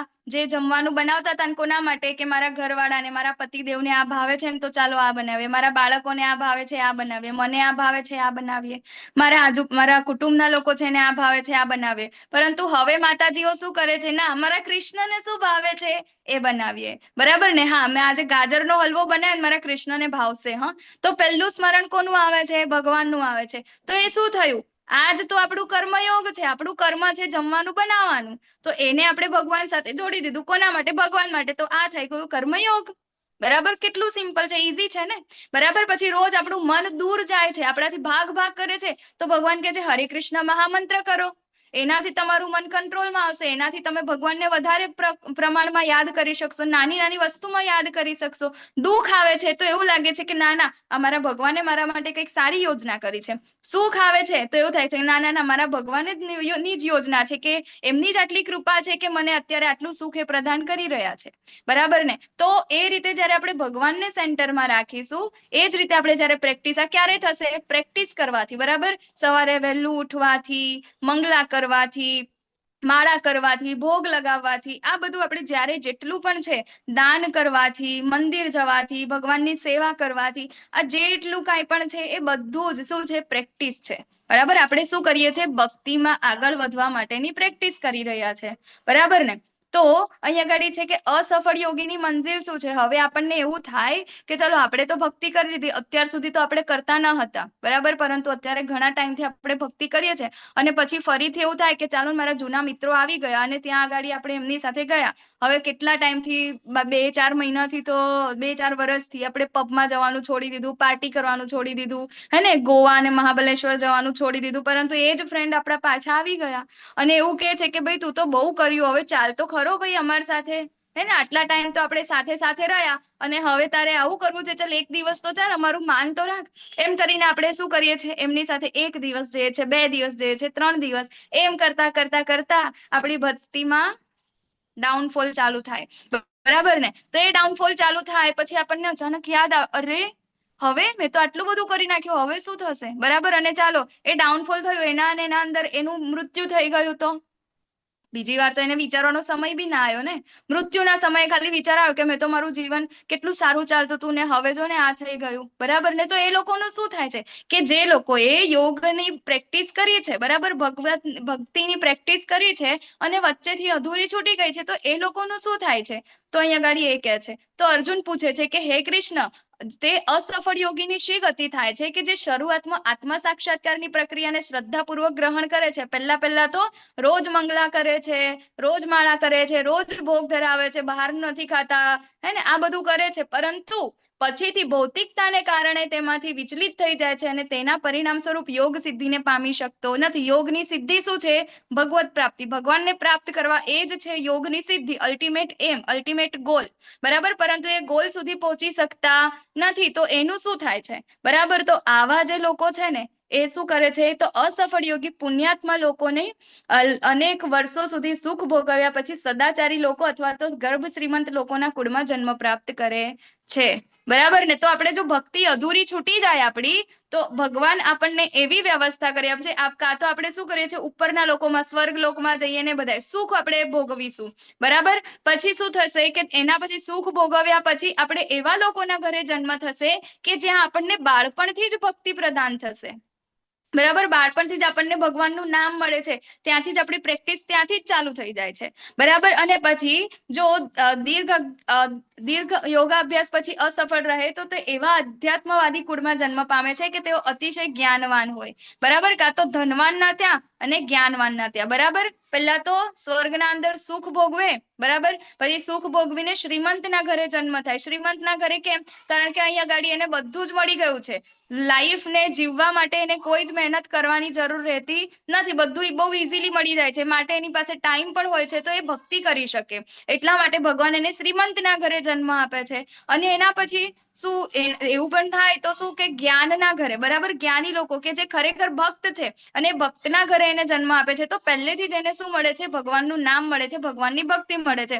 તો અહીંયા આગળ આપણે એ જોવું જોઈએ કે આપણે જો ભક્તિ અત્યારે માત્ર એક દિવસ, કોઈ ભૂલમાં એક દિવસ ભગવદ્ ગીતાના ક્લાસમાં અપિયર થઈ ગયું, બરાબર, એને શ્રવણમ કરી લીધું, તો આ જે છે એની લાઈફના એકાઉન્ટના અંદર એડ થઈ જશે, બરાબર. એ ક્યાંય જવાનું નથી. આનું કંઈ પણ એવું છે કે આપણે ખબર એક્ઝામ આપવા જઈએ, બરાબર, OMR શીટ હોય, 4 પ્રશ્ન હોય ને એના ઉપર, તો એના અંદર ખબર પેલા માઇનસ પોઈન્ટ હોય કે આપણે શું કહેવાય, 4 જે પ્રશ્નોના જવાબ આપીએ ને, તો ખોટા જવાબ આપીએ ને તો આપણા પ્રશ્નો જે છે ને, આપણે જેટલા સાચા લખ્યા હોય ને એમાંથી પણ આપણા માર્ક કપાઈ જાય. પરંતુ એ ભૌતિક વસ્તુના અંદર એવું છે, પરંતુ ભક્તિના અંદર આવું નથી. તમે ભક્તિના અંદર જેટલું નેગેટિવ પેલું એ હોય, નેગેટિવ માર્કિંગ, બરાબર, નેગેટિવ માર્કિંગ.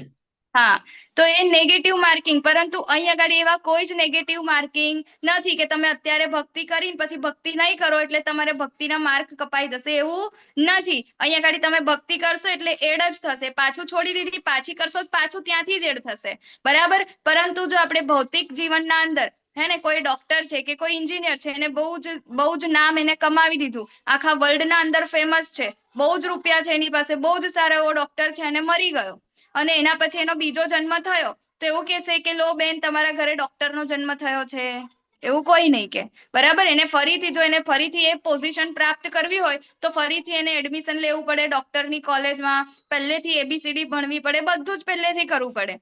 પરંતુ જો એને ભક્તિ કરી હશે તો એની ભક્તિ જ્યાંથી છૂટી હશે ને ત્યાંથી, જો 5 અંક સુધી એને ભક્તિ કરી હશે ને, તો 6ઠ્ઠા અંકથી એને બીજા જન્મમાં એને પ્રાપ્ત થશે, બરાબર. તો એવું જ છે અહીંયા આગળ અસફળ યોગીની ગંતવ્ય, બરાબર. તો ભક્તિ ક્યાંય જતી નથી. તો સર્વ યોગીઓમાંથી જે યોગી અત્યંત શ્રદ્ધાપૂર્વક મને પરાયણ હોય છે, પોતાના અંતઃકરણમાં મારું જ ચિંતન કરે છે અને મારી દિવ્ય પ્રેમમય સેવા કરે છે, તે યોગમાં મારી સાથે અત્યંત ગાઢ રીતે સંકળાયેલો છે અને તે બધામાં સર્વોચ્ચ છે, આ જ મારો મત છે. હવે સૌથી શ્રેષ્ઠ યોગી કોણ છે? બરાબર, યોગી નામ અપી સર્વેશમ. કોણ છે સૌથી શ્રેષ્ઠ યોગી? કે જે ભગવાનના અંદર, ભગવાનની ભક્તિમાં ઓતપ્રોત છે, કે જે પોતાના દરેક કર્મ ભગવાનના સેન્ટરમાં રાખીને કરે છે, બરાબર. તો આ કેવો છે, ભગવાનની સાથે અત્યંત ગાઢ રીતે સંકળાયેલો છે અને તે બધામાં સર્વોચ્ચ છે. બધામાં સર્વોચ્ચ એટલે અત્યાર સુધી આપણે જે યોગા સીડી જોઈને આગળ આવશે, બરાબર, એ બધા જ યોગના અંદર સર્વોચ્ચ છે. કોણ? કે જે પોતાને નાની નાની વસ્તુમાં, બરાબર, દરેક કર્મના અંદર એ ભગવાનને સેન્ટરમાં રાખીને કર્મ કરે છે. બરાબર. તો મહાન યોગી કોણ? કોણ છે એ મહાન યોગી? કે જે ભગવાનના ભક્ત છે, હે ને. પછી જોઈએ આપણે આ યોગા સીડી, બરાબર. તો કર્મયોગ, કર્મયોગ દ્વારા આપણે ભગવાનને પ્રાપ્ત કરીએ. જ્ઞાન યોગ, કે આપણે શું કહેવાય, ઘણા બધા આપણા શાસ્ત્રોનું નોલેજ, આપણને પુરાણોનું એ નોલેજ મળી જાય. એના પછી અષ્ટાંગ યોગ કરીએ. પણ છેલ્લે પહોંચવાનું ક્યાં છે આપણે? ભક્તિ યોગમાં. આપણે કર્મયોગ કરીશું તો પણ ભક્તિ છે, જ્ઞાન છે, અષ્ટાંગ યોગ છે. કારણ કે યોગ એટલે શું? ભક્તિ. બરાબર. યોગનો મતલબ જ છે ભગવાન સાથે જોડાવું. તો ભક્તિ એટલે શું છે? ભગવાન સાથે જોડાવું. તો આપણે તો એટલા સારા નસીબ વાળા છે કે આપણને પ્રભુપાદે ડાયરેક્ટ લિફ્ટ આપી દીધી છે. બરાબર. કે રોપવે માંથી આ સીડી ચડવાની આપણને જરૂર જ નથી. એમને ખબર છે કે મારા કલયુગના મારા બાળકો છે ને, એ લોકોના ઘૂંટણોમાં તકલીફ છે, તો એ લોકો સીડી ચડી શકશે નહીં. બરાબર. એક તો એ લોકો આળસુ છે, તો એ લોકો ચાલી શકશે નહીં. બરાબર. અહીંયાથી પાવાગઢ ચડવું હોય તો ભલે ને નાનો ડુંગર છે, તોય આપણે તો રોપવે માં જ જવાનું. પછી ભલે ને ચડતા જઈએ ને 2 કલાક થાય, ને રોપવે માં ભીડ હોય તો 4 કલાક થાય, તો એ 4 કલાકે તો મારે રોપવે માં જ જવું છે.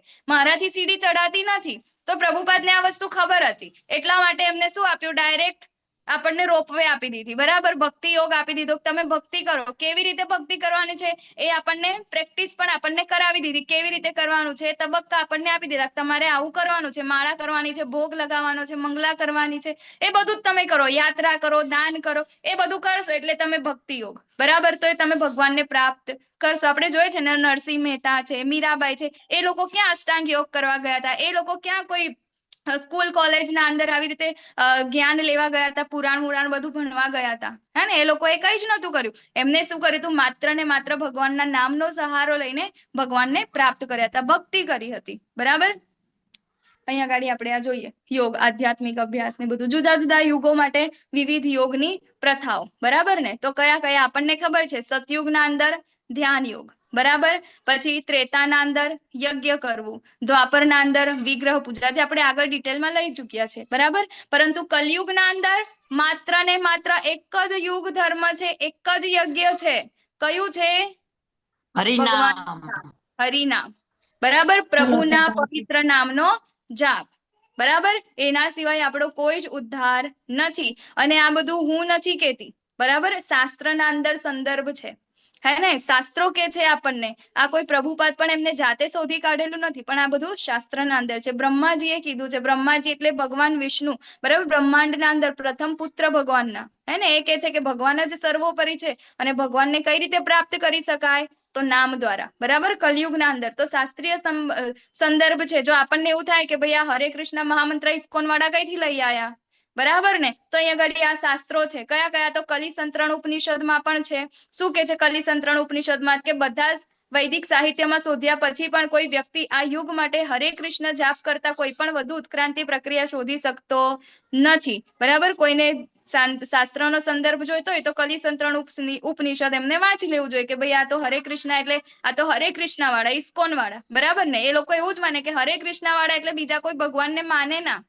એમને એવું જ હોય કે આ તો હરે કૃષ્ણ વાળા એટલે આપણી સાથે ના આવે, બરાબર ને. તો એ જોવું જોઈએ કે હરે કૃષ્ણ એ કઈ અમારું પોતાનું લઈ આવેલું નથી, બરાબર. એ અહીંયા આગળ આપણા શાસ્ત્રોમાં જ છે. ઓકે. પછી બીજું છે નારાયણ સંહિતામાં, બરાબર. નારાયણ સંહિતામાં શું લખ્યું છે? કે કલયુગમાં માણસોએ ફક્ત ભગવાનના પવિત્ર નામોનું જાપ કરવું જોઈએ, બરાબર. પછી ચૈતન્ય ચરિતામૃત આદિલીલા 17.21 એના અંદર પણ લખેલું છે કે કલહ અને દંભના આ યુગમાં મુક્તિનું એકમાત્ર સાધન એ ભગવાનના પવિત્ર નામોનો જાપ છે. બીજો કોઈ રસ્તો નથી, બીજો કોઈ રસ્તો નથી, બીજો કોઈ રસ્તો નથી. 3 વખત ભગવાને લખ્યું છે, બીજો કોઈ રસ્તો નથી, બીજો કોઈ રસ્તો નથી, બીજો કોઈ રસ્તો નથી, બરાબર. જેવી રીતે આપણે શું કહેવાય, પેલા લોયર એ હોય ને, ઓર્ડર કરે ને, 3 વખત બોલે ને, બરાબર. એટલે મતલબ કે મુકદ્દમો ફિનિશ, બરાબર. જે ઓર્ડર આપે એ ફાઇનલ. 3 વખત ટક ટક ટક કરે એટલે એ ફાઇનલ. તો અહીંયા આગળ ભગવાને 3 વખત બોલી દીધું, બીજો કોઈ રસ્તો નથી, કોઈ રસ્તો નથી, કોઈ રસ્તો નથી. ને કોણ કે છે? ચૈતન્ય મહાપ્રભુ જાતે. ચૈતન્ય મહાપ્રભુ એટલે ભગવાન શ્રી કૃષ્ણ પોતે. તો એના આગળ તો આપણે બીજું શું વિચારી શકાય, બરાબર. પછી બીજો છે શાસ્ત્ર સંબંધ શ્રીમદ ભાગવતમ 12.3.51. બરાબર, એના અંદર કે છે કે હે રાજા, કલયુગ જો કે દોષોનો મહાસાગર છે, તેમ છતાં તેનો એક મહાન સદગુણ પણ છે. કેવલ હરે કૃષ્ણ મહામંત્રનું કીર્તન કરવાથી મનુષ્ય સંસારના બંધનમાંથી છૂટીને ભગવત ધામમાં ઉર્ધ્વ ગતિને પ્રાપ્ત કરી શકે છે, માત્ર ને માત્ર નામના સહારાથી. હા, ભલે કલયુગ એ બહુ જ ખરાબ છે, બરાબર, પરંતુ કલયુગના અંદર આપણને જેટલા ઇઝીલી ભગવાન મળી શકે છે ને, એટલા આગળના કોઈ પણ યુગના અંદર ભગવાન એટલા ઇઝીલી મળી શકતા નથી, બરાબર. તો એમ જોવા જઈએ તો આપણે સારા મતલબ નસીબ વાળા પણ છે કે આપણને ખાલી નામનો સહારો લઈને આપણને ભગવાન પ્રાપ્ત થઈ શકે છે, બરાબર. પછી છે ભગવદ ગીતા 10.25, હે ને, યજ્ઞ નામ જપ યજ્ઞોસ્મી, અને ભગવાન કે છે કે સર્વ યજ્ઞોમાં પવિત્ર નામોનો જપ હું છું. આવશે આપણે આગળ, બરાબર. તો જપ શેનો કરવાનો છે? હરે કૃષ્ણ કૃષ્ણ કૃષ્ણ હરે હરે, હરે રામ રામ રામ હરે હરે, બરાબર. એનું સંકીર્તન કરીએ, હે ને. તો આ વસ્તુઓ તો આપણે ફોલો કરીએ જ છે ને, અત્યારે કરીશું. આપણો ક્લાસ પૂરો થાય, ક્વેશ્ચન આન્સર સેશન લઈએ, એના પહેલા આપણે એક માળા કરીશું. બધા જોડાયા રહેજો, બરાબર. કેમ? કારણ કે આ જ પ્રેક્ટિસ કરીને આપણે આપણા મનને કંટ્રોલમાં કરી શકીશું, તો જ આપણે સક્સેસ થઈ શકીશું, બરાબર. તો આપણે પંચતત્વ મંત્ર બોલીએ છીએ, સંભળાય એ રીતે આપણે કરીએ છીએ, દરેક નામનું સ્પષ્ટ ઉચ્ચારણ કરીએ છીએ, આદર ભક્તિ અને એકાગ્રતા સાથે આપણે જાપ કરીએ છીએ, કોઈ પણ જગ્યાએ બેસીને ચાલતા, કોઈ પણ દિશામાં મુખ રાખીને આપણે કરી શકીએ છીએ, કોઈ પણ સમયે કરી શકાય છે, બરાબર. પછી સ્નાન કરતા પહેલા પણ જપ કરી શકાય, એવું નહીં કે નાઈને જ કરી શકાય, બરાબર. પછી માતાજીઓ માટે પીરિયડ્સમાં હોય તો એ વખતે પણ કરી શકાય છે, મરણમાં ગયા હોય ત્યારે કરી શકાય છે, ઘરમાં સૂતક હોય મરણનું કે જન્મનું ત્યારે પણ આપણે કરી શકાય છે. શું શરત રાખવાની છે? કે આપણે ગણતરી રાખીને કરવાની છે, બરાબર. ગણતરીનો ખૂબ ઇમ્પોર્ટન્ટ છે, બરાબર ને. તો આવી રીતે જાપ કરતી વખતે શું ન કરવું જોઈએ, બરાબર. તો એક જ ભાગનો જાપ ના કરો, જેમ કે એક માળા ઉપર આપણે ખાલી હરે કૃષ્ણ કૃષ્ણ કૃષ્ણ હરે હરે, પછી બીજા માળા ઉપર હરે રામ, બરાબર. એવી રીતે ના કરવો જોઈએ. આખો મહામંત્ર જે છે એક મણકા ઉપર કરવો જોઈએ. પછી સુમેરુ મણકા ઉપર આપણે જાપ કરવાનો નથી, એનાથી આપણે ફરીથી પાછું આવવાનું છે. સુમેરુને આપણે ઓળંગવાનો નથી, કારણ કે આપણે એને ભગવાન તરીકે આપણે એને લઈએ છીએ, બરાબર. પછી પુસ્તક વાંચતી વખતે, અખબાર વાંચતી વખતે, ટીવી જોતી વખતે જાપ કરવાનો નથી, હે ને. હવે તો મોબાઈલ જોતી વખતે આવી રીતે શું મેસેજ આયા છે, હરે કૃષ્ણ કૃષ્ણ કૃષ્ણ હરે હરે, હરે રામ રામ રામ, એવી રીતે કરવાનું નથી, બરાબર. અત્યારે આ પાછું મોડર્નાઇઝેશન આવી ગયું છે, હા, અત્યારે જાપમાં પણ. પછી જાપ કરવાના ફાયદા શું છે? તો પાપી પ્રતિક્રિયાઓમાંથી આપણને મુક્તિ મળે છે. એક જ મિનિટ, મારે થોડું ચાર્જમાં લગાવવું પડશે.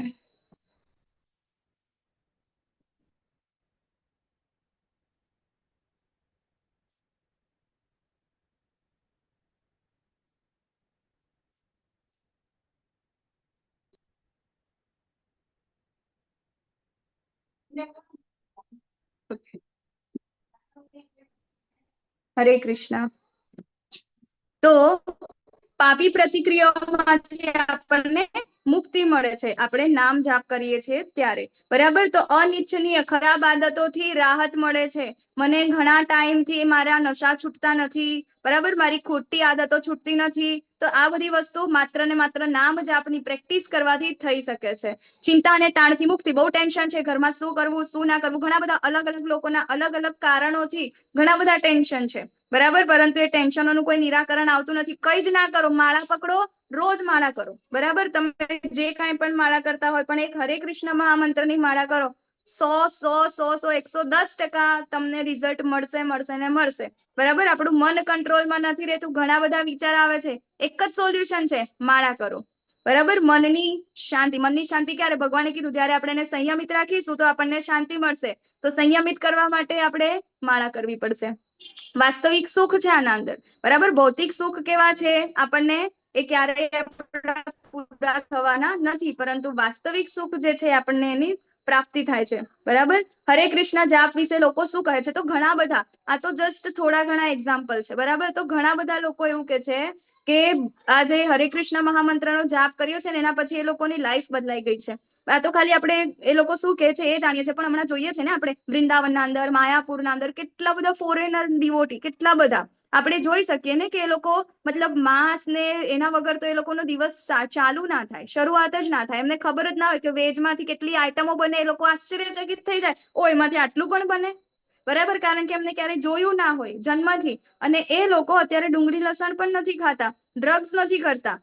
જ્યારે આપણા જે પ્રભુપાદ છે ત્યાં આગળ ગયા હતા ત્યારે કોણ હિપ્પીઝ લોકો હતા એમની સાથે.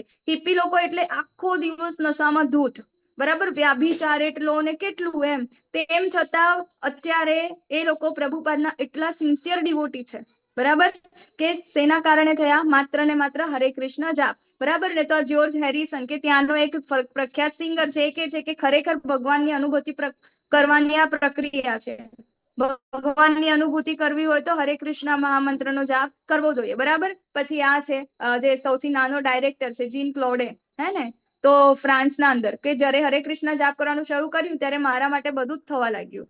સક્સેસ આપણને થાય ને કે મને સક્સેસ નથી મળતો, હે ને, કે સ્કૂલના અંદર બહુ વાંચું છું, કોલેજમાં કે પછી કોઈ એક્ઝામ આપવા માટે કે કોઈ કોમ્પિટિટિવ એક્ઝામ માટે, હે ને, તો એ વખતે બહુ ફીલ થતું હોય આપણને કે આટલી મહેનત કરું છું, સક્સેસ કેમ નથી મળતું, બરાબર. તો આ સીઈઓ છે ત્યાંનો, હે ને, તો ડાયરેક્ટર છે, તો એ શું કે છે કે ભાઈ હરે કૃષ્ણ મહામંત્ર જે છે ને એ કર્યું ને એના પછી મને બધું જ મળી ગયું. તો સક્સેસ જોઈતું હોય તો ભગવાને કીધું સક્સેસ જોઈતું હોય તો મન સંયમ કરવું પડે, મન સંયમ કરવા માટે પ્રેક્ટિસ કરવી પડે. પ્રેક્ટિસ કઈ રીતે કરી શકીશું? માળા કરીશું તો જ થશે. હરે કૃષ્ણ મહામંત્રના આ ફાયદાઓ છે. તો અહીંયા ગાડી આલ્બર્ટ બ્રુશ ફોર્ડ, બરાબર, ફોર્ડ કંપનીના માલિક, એ શું કે છે કે મારા જીવનમાં જબરજસ્ત અસર કરી છે હરે કૃષ્ણ મહામંત્રએ, બરાબર. પછી આપણા એનડી દેસાઈ, ભારતના ઉદ્યોગપતિ છે, એ શું કે છે કે હું ઘણા વર્ષોથી હરે કૃષ્ણ મહામંત્રનો જાપ કરું છું, મને ક્યારેય આનાથી વધુ આનંદદાયક કશું મળ્યું નથી, બરાબર. પછી ઋષિકેશ મફતલાલ, બરાબર, આપણા જે મફતલાલ ફેબ્રિક્સ જે છે એના સીઈઓ, એ શું કે છે કે મારા જીવનમાં બધા ઉતાર ચઢાવનો સામનો કરવામાં મદદ મળી છે, જેમાં એક મહાન આત્મવિશ્વાસ અને મનની શાંતિ છે, બરાબર. દરેકના જીવનમાં ઉતાર ચઢાવ આવે છે, પરંતુ એ વખતે આપણે શું કરવું આપણને ખબર પડતી નથી. તો આ અહીંયા ગાડી એમનો એક્સપિરિયન્સ શેર કરે છે કે મહામંત્રનો મેં જાપ કર્યો ને તો મારાથી બધું ઈઝી થઈ ગયું, બરાબર, આત્મવિશ્વાસ વધ્યો. આ બેન આપણને દેખાય અહીંયા ગાડી, આ એક વોગનું જે એમનું પેલું છે ને, બરાબર, મેગેઝિન, એના અંદર, બરાબર. વોગ મેગેઝિનના અંદર કોણ આવે ખબર? જે બહુ ફેમસ પર્સનાલિટી હોય ને એ આવે, હે ને, વર્લ્ડ ફેમસ છે વોગ. તો એના અંદર આ બેન મોડલ હતા, બરાબર. તો મોડેલ એ શું કે છે કે જાપ મને ખરાબ ટેવ છોડી દેવામાં મદદ કરી, તેનાથી મારી વસ્તુઓની દ્રષ્ટિ બદલાઈ ગઈ, અને અત્યારે એ બેન છે આપણને આવા દેખાય છે. જો આ માતાજી દેખાય છે ને, કેવા હતા ને કેવા થયા. ડચ મોડેલ છે. હવે મોડેલ હોય એ લોકો માટે શું નામુમકિન હોય, બરાબર ને. તો એ કેટલા બધા, એ લોકો કેટલા સ્ટ્રેસમાં જીવતા હોય. આપણને બહુ લાઇમલાઇટમાં બહુ સારા એવા દેખાય, પરંતુ એમની લાઈફમાં બહુ પ્રોબ્લેમ હોય, હે ને. તો એ કે છે કે હરે કૃષ્ણ મહામંત્રનો જાપ કર્યો ને એના પછી એની લાઈફ બદલાઈ ગઈ. પછી હરે કૃષ્ણનો જાપ કરવાનું શરૂ કરીને હું જબરજસ્ત ખુશી અનુભવું છું, બરાબર. તો આ પણ એક યુરોપની પ્રખ્યાત મોડેલ છે, હે ને, એ પણ એવું કે છે. તો એવા તો ઘણા બધા અસંખ્ય આપણી પાસે ઉદાહરણ છે કે જે લોકોએ આ હરે કૃષ્ણ મહામંત્રનો જાપ કર્યો અને છેલ્લે શું કરે છે, ખૂબ શાંતિ મેળવે છે અને પોતાની લાઈફ ચેન્જ કરે. ઇવન આપણા ઇન્ડિયાના અંદર પણ, બરાબર, ઘણા બધા એવા છે. માતાજીઓ કદાચ સિરિયલ જોતા હશો તો અનુપમા સિરિયલ જોવો છો? બધા જોઈ હશે, એટલીસ્ટ નામ તો સાંભળ્યું હશે ને, બરાબર. અનુપમા સિરિયલના અંદર એક કેરેક્ટર આવતું હતું, હે ને, એની કોઈક એનો છોકરો હતો અને એની વહુનું એ કેરેક્ટર, જે એક્ટ્રેસ છે એનું નામ છે અનઘા ભોસલે. તો એ અનઘા ભોસલે ખૂબ સારી એવી એક્ટ્રેસ, એને અત્યારે તમે જુઓ ને તો માયાપુરના અંદર ફૂલ ટાઈમ ડિવોટી છે અને રોજ આવી રીતે ભગવાનની ભક્તિ કરે છે. શું એ પણ શું મેસેજ આપે છે બધાને? તમે સોશિયલ મીડિયામાં સર્ચ કરશો તમને મળશે. એ પણ કે છે કે તમે જપ કરો અને ખુશ રહો. એ કે છે કે મારી લાઈફ બદલાઈ ગઈ, બરાબર. તો એવા આપણા જીવંત ઉદાહરણો ઘણા બધા છે, ઘણા બધા, હે ને. અત્યારે અહીંયા જેટલા લોકો પણ જૂના બેઠા છે એ બધાને પણ શેના અંદર એ બધાના જીવન બદલાય છે, શેના કારણે? માત્ર ને માત્ર હરે કૃષ્ણ મહામંત્રનો જાપ કરવાથી, બરાબર. તો આપણે પણ, તમે પણ બધા સાથે આપણે જાપ કરીએ. શું કરીએ? હરે કૃષ્ણ કૃષ્ણ કૃષ્ણ હરે હરે, હરે રામ રામ રામ હરે હરે, અને આપણે ખુશ રહીએ, બરાબર. તો આજનો ક્લાસ આપણે અહીંયા આગળ પૂરો થાય છે. वाञ्छा कल्पतरुभ्यश्च कृपा सिंधुभ्य एव च पतितानां पावनेभ्यो वैष्णवेभ्यो नमो नमः। अनंत कोटि वैष्णव वृंद की जय, श्रीला प्रभुपाद की जय, की जय। भगवान ने शरणागति थईने विडियो ऑन करीने बे हाथ ऊपर करीने हरे कृष्णा कृष्ण कृष्ण हरे हरे, हरे राम हरे राम, राम राम हरे हरे, हरे कृष्णा।